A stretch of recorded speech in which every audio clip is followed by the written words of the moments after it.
चलिए आज की क्लास को शुरू करते हैं। आज की क्लास में हम लोग पढ़ने वाले हैं रेलवे ग्रुप डी साइंस के प्रैक्टिस सेट 3 को हम लोग आज सॉल्व करने वाले हैं। तो चलिए शुरू करते हैं। फर्स्ट प्रश्न को देख लेते हैं। देखिए फर्स्ट प्रश्न में बोला जा रहा है, पहले प्रश्न में है पृथ्वी सूर्य के चारों ओर किस प्रकार गति करती है। तो पृथ्वी सूर्य के चारों ओर किस प्रकार गति करती है? दीर्घवृत्ताकार गति करती है। इसके बाद हम लोग प्रश्न नंबर 2 की बात कर लेते हैं। प्रश्न नंबर 2 में है चंद्र ग्रहण कब होता है। चंद्र ग्रहण की बात कर लें कब होता है? जब चंद्रमा पृथ्वी के पीछे होता है। जब चंद्रमा पृथ्वी के पीछे होता है। इसके बाद हम लोग प्रश्न नंबर 3 की बात कर लेते हैं। बोला जा रहा है सूर्य का कौन सा भाग प्रकाश देता है। तो सूर्य का कौन सा भाग प्रकाश देता है? फोटोस्फीयर देता है, फोटोस्फीयर।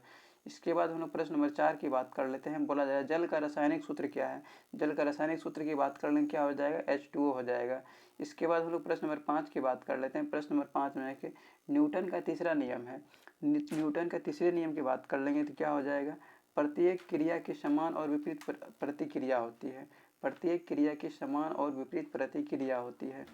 वही हम लोग प्रश्न नंबर 6 की बात कर लेते हैं। बोला जा रहा है ध्वनि की गति किस में सबसे कम होती है। सबसे कम की बात कर लेंगे किस में होता है? निर्वात में सबसे कम होता है। सबसे अधिक किस में होता है? ठोस में होता है।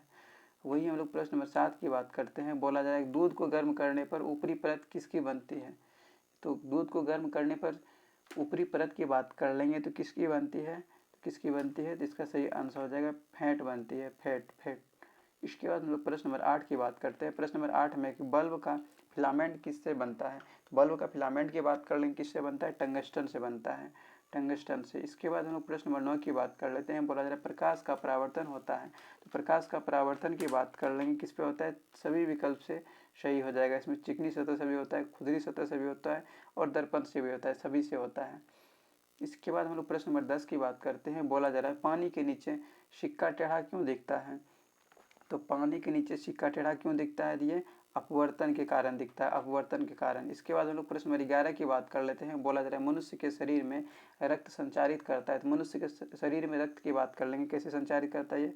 ये हृदय संचारित करता है, हृदय पंप करता है, निलय पंप करता है, जिसके द्वारा महाधमनी के थ्रू पूरे शरीर में ये संचारित हो जाता है ब्लड। इसके बाद हम लोग प्रश्न नंबर हम लोग 12 की बात कर लेते हैं। बोला जा रहा है मनुष्य के शरीर में पाचन तंत्र शुरू होता है। तो मनुष्य के शरीर में पाचन तंत्र की बात कर लें कहाँ से शुरू हो जाता है? ये मुख से ही शुरू हो जाता है।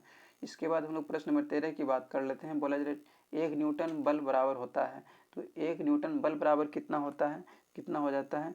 तो 1 kg मीटर प्रति सेकेंड हो जाएगा। 1 किलोग्राम मीटर प्रति सेकेंड स्क्वायर हो जाएगा। इसके बाद हम लोग प्रश्न नंबर 14 की बात कर लेते हैं। बोला जा रहा है वायुमंडल में सबसे अधिक गैस कौन सी है। तो वायुमंडल में सबसे अधिक गैस की बात कर लेंगे कौन सा हो जाएगा? नाइट्रोजन हो जाएगा। उसके बाद ऑक्सीजन हो जाएगा। इसके बाद हम लोग प्रश्न नंबर 15 की बात कर लेते हैं। प्रश्न नंबर 15 में है मनुष्य के शरीर का सबसे बड़ा अंग कौन सा है। तो मनुष्य के शरीर का सबसे बड़ा अंग की बात कर लेंगे तो कौन सा हो जाएगा? त्वचा हो जाएगा, मतलब स्किन हो जाएगा। वही हम लोग प्रश्न नंबर 16 की बात करते हैं। प्रश्न नंबर 16 में है बोला जा रहा है प्रकाश की किरण जब एक माध्यम से दूसरे माध्यम में जाती है तो क्या होता है। तो क्या होता है? इसमें दोनों बदलते हैं, यानी गति और दिशा दोनों बदलते हैं। इसके बाद हम लोग प्रश्न नंबर 17 की बात कर लेते हैं। बोला जा रहा है कि श्वसन की क्रिया होती है। श्वसन की क्रिया की हम लोग बात कर लेंगे। तो श्वसन की क्रिया किसमें होती है? ये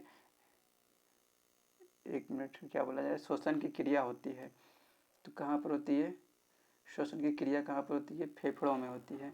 इसके बाद हम लोग प्रश्न नंबर 18 की बात कर लेते हैं। बोला जाए विटामिन डी की कमी से कौन सा रोग होता है। विटामिन डी की कमी से कौन सा रोग होता है? तो इरिकेट्स हो जाता है। इसके बाद हम लोग प्रश्न नंबर 19 की बात कर लेते हैं। बोला जाता है शुद्ध रक्त का पीएच मान, ये तो सबको पता है कितना होता है? 7 हो जाता है, क्योंकि ये उदासीन होता है। वही हम लोग प्रश्न नंबर 20 की बात कर लेते हैं। बोला जा रहा है एक घन का आयतन होता है। एक घन का आयतन की बात कर लेंगे तो क्या होता है? एक क्यू होता है, एक क्यू हो जाता है, यानी भुजा क्यूब हो जाता है। इसके बाद हम लोग प्रश्न नंबर 21 की बात कर लेते हैं। बोला जा रहा है प्रकाश ऊर्जा को रासायनिक ऊर्जा में बदलता है। तो प्रकाश ऊर्जा को रासायनिक ऊर्जा में कौन बदलता है? ये पत्तियाँ बदलता है। इसके बाद हम लोग प्रश्न नंबर हम लोग 22 की बात कर लेते हैं। बोला जाए मोबाइल फ़ोन किस प्रकार की तरंगों का उपयोग करता है। मोबाइल फ़ोन की बात कर लेंगे, ये रेडियो तरंगों का उपयोग करता है। इसके बाद हम लोग प्रश्न नंबर 23 की बात कर लेते हैं। देखिए प्रश्न नंबर 23 में है बोला जा रहा है कि जल से विद्युत उत्पन्न करने के लिए कौन सा बांध बनाते हैं। तो जल से विद्युत उत्पन्न करने के लिए कौन सा बांध बनाते हैं? तो कौन सा बन जाएगा? ये जल विद्युत संयंत्र बन जाएगा। इसके बाद हम लोग प्रश्न नंबर 24 की बात कर लेते हैं। बोला जा रहा है एक तारे की चमक निर्भर करती है, तो ये उसकी दूरी और तापमान पर निर्भर करती है। एक तारे की चमक निर्भर करती है उसकी दूरी और तापमान पर करती है। और आज के सेट का सबसे अंतिम प्रश्न की बात कर लेते हैं। बोला जा रहा है कि मानव शरीर में हड्डियों की संख्या कितनी होती है? सबको पता है कि 206 होता है। तो आज का सेट भी ये समाप्त हुआ। अब हम लोग नेक्स्ट सेट को, हम लोग सेट नंबर 4 को नेक्स्ट की क्लास में देख लेंगे। तो आज की क्लास को एंड करते हैं।